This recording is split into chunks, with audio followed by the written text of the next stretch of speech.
Welcome to the third Keystone video for 2018. This video has to do with systems of equations and inequalities. Question number 7.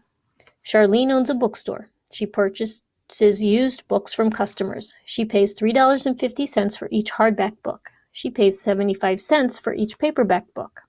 Charlene pays a customer a total of $199.75 for 149 used books. Which system of equations could be used to determine the number of hardback books, X, and the number of paperback books, Y, Charlene purchases from the customer?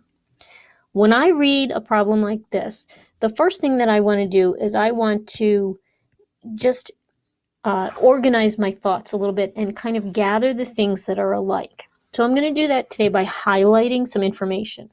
My hardback book information is going to be X. I'm going to highlight that in yellow. So I'm also going to take pink and I'm going to highlight my paperback information in pink. Okay, so I also have some important information with regard to the total. So we can use some of this information to help us narrow down some of our choices. We first see that she has 149 used books. That means my paperback books plus my hardback books, or X plus Y, must be 149. That information eliminates choice A and choice C. We can also look at how things are arranged together. So you can see that it's $3.50 for each hardback book, and our hardback books are X. So 3.50 must go with X. That's not the case in choice B, so D must be the correct answer. So organizing your information is just really important to be able to analyze situations. Okay, so question 8. Gloria is considering two different movie services. Service A charges $15 monthly fee for unlimited streaming of movies and $2.50 per DVD rental. Service B charges a $12 monthly fee for unlimited streaming of movies and $3.50 per DVD rental. So the system of equations below describes the relationship between the number of DVDs rented per month, X, and the monthly cost, Y, in dollars for both services. So A is Y, the first one is A, and the second one is B. So X has to do with the DVDs that are rented. It says, which statement about the cost of the movie services is true? When Gloria rents 3 DVDs per month, either service will cost her $22.50 per month. So when you substitute that information in, we get $2.50 times 3 plus 15, or 3 times $2.50 is $7.50, plus 15 gives us $22.50.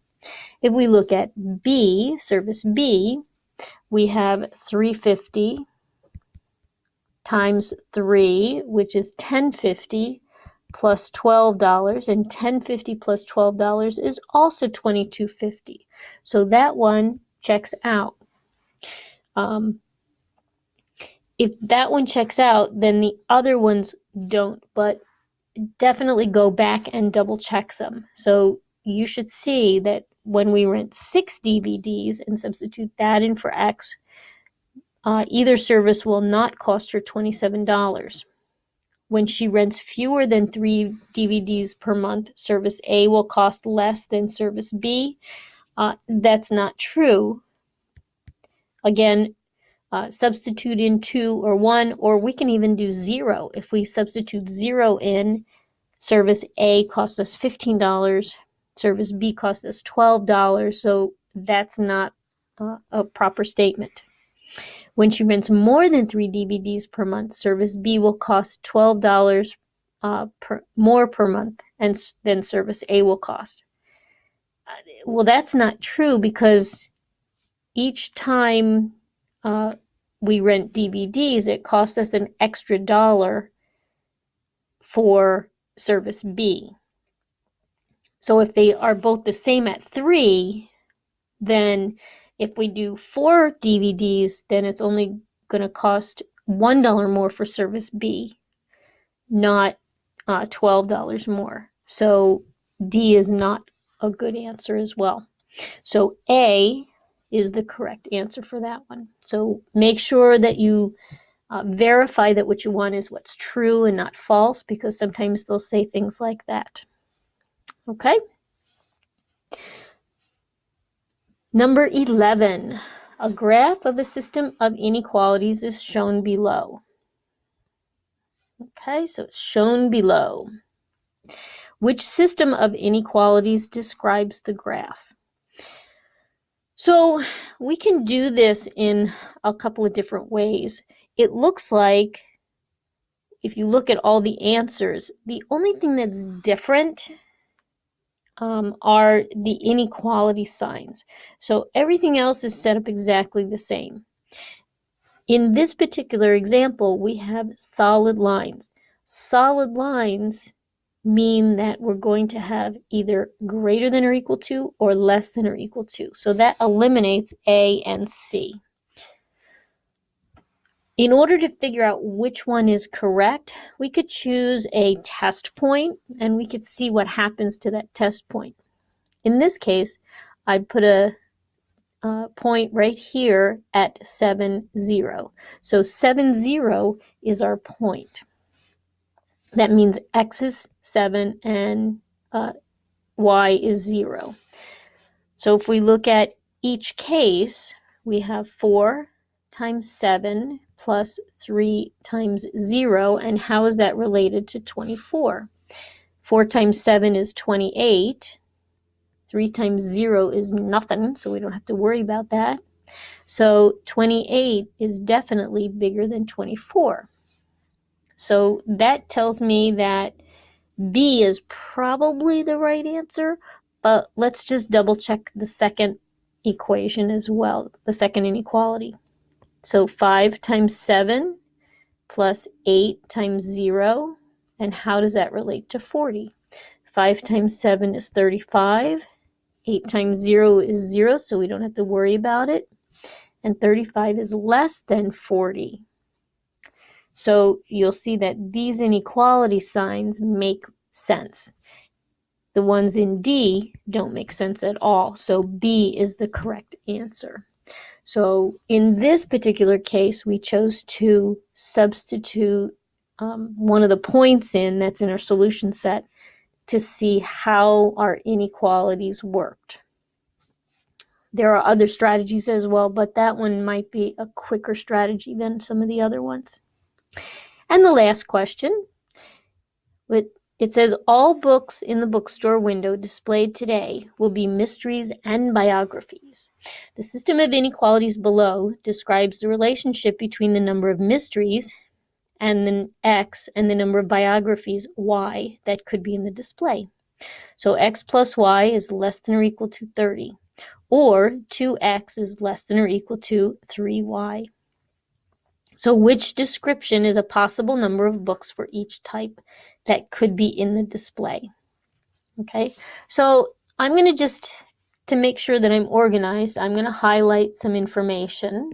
Okay, so the number of mysteries X, and I have X here, and I have X here, and then I have my X values there. And I'm going to do my Y's in pink.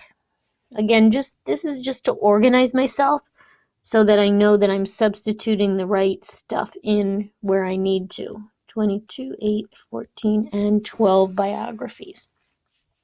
Okay, so in this case, I can take my, it says number of, it says X plus Y is less than or equal to 30. So I can take my values in my answers and see if anything makes sense. So let's work with the first inequality because that's a little bit easier to work with. So 6 plus 22 is 28, and that's definitely less than 30. So that one works. 15 plus 8 gives us 23, so that's also less than 30. We have 21 plus 14, which equals 35, but that's greater than 30, so it looks like C is eliminated. We also have 24 and 12, which is 36, which is greater than 30. So D is also not correct. So let's work with A and B for a minute. It also says that twice the mysteries is less than or equal to 3 times the biographies. Well, that definitely will work for A because, 6 times 2 is 12. So we have 6 times 2 is 12. And we have 22 times 3, which is 66. So that will work. And if we look at B, okay, so in B, we have 15 times 2, which is 30. And we have 8 times 3, which is only 24. So our biographies would not be more than our mysteries. So A would be the correct answer. In this case, looking at the answers and substituting our values in appropriately to see which inequalities are satisfied was a good strategy. I hope this helped. Keep studying and we'll get you through the keystones.